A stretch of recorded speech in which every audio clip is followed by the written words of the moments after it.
What's going on, Culture Crew? It's your boy Kim here, and today it is safe to say that Runeslayer is safe with their latest update. They have in fact cooked and did something rare that you don't see with a lot of games lately. They listened to their community. Thank God.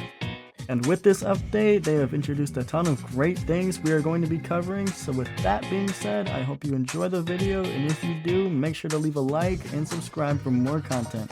And with that being said, let's get right into the video. Jumping right into it, to start off, we have the faction changes, and with this, the first thing it says is instead of having to wait a week for your rating points, you can now talk to your faction NPC and turn your rep into rating points, which sounds fire and is a great add-on considering the previous wait time literally being a week. The second thing is that your rank title now shows up on the leaderboard and on nameplates, which you can disable in the settings. This is cool for all the people who want to show off how good they actually are. And the last thing for faction is that they added shields, capes, bags, and rune carvers to the faction shop. And rune carvers apparently allow you to engrave one socket on gear, but it only works once. This is awesome for factions though, and in my opinion brings the whole faction system to life more than just being a part of something with no reason to it really, other than killing the opposite faction just because. Next up are the base changes to the game, and starting off strong, it says that there are 4 times the chances on all rare and legendary items, and also 2 times drop rates just this weekend. So if you are seeing this video this weekend, then this is your sign after watching to go grind out those things that you really want, because you won't get to in the future.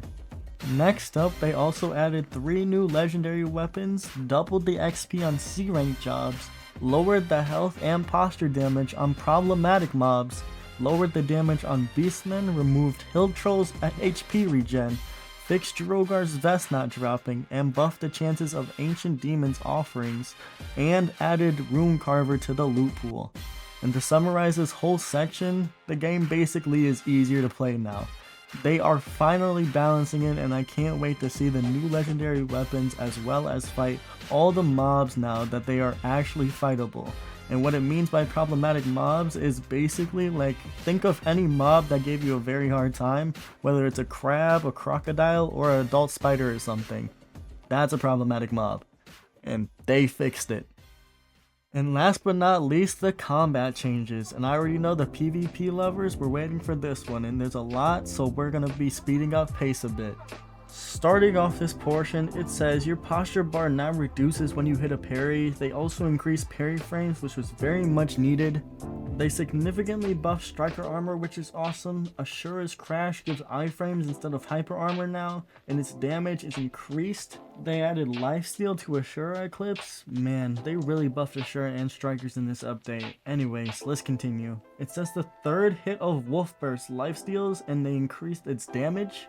They added instant hyper armor, increased posture damage, and damage to Bear Burst. They also increased damage on Panther Burst, increased blast damage on all variants, increased axe kick damage, significantly buffed thrusting strike attacks, buff shield slam, buff shield crash damage, and posture damage. Iron Will now takes 35% of your allies' damage instead of it being 25%. They also buffed sand shooter weapon arts, and they buffed flux gain. And as well, they fixed Dragon Piercer not hitting as much as it should. They made Holy Fire rollable. They buffed the Death Sickle's damage. They buffed the Grim Reaper's heal. And last but not least, they turned Flux, Blood Craze, Tackle, Arcane Mend, and Garrote into passive features and buffed Feral Strike's heal. Holy, I am speechless. They truly did cook up, and they didn't miss a single beat. This is actually amazing, and a big W to the developers as well for listening to their community. And they saw their mistakes and fixed them, which I love. I was really hoping this would be the case instead of the game dying within a couple weeks, and it looks like it's here to stay. And with that, you have made it to the end of the video. If you did enjoy and found this helpful, like I said at the beginning, make sure to leave a like and subscribe, and also comment down below what games or content you'd like to see from me next, and tell me your thoughts on this update. And as always, stay cultured. Peace!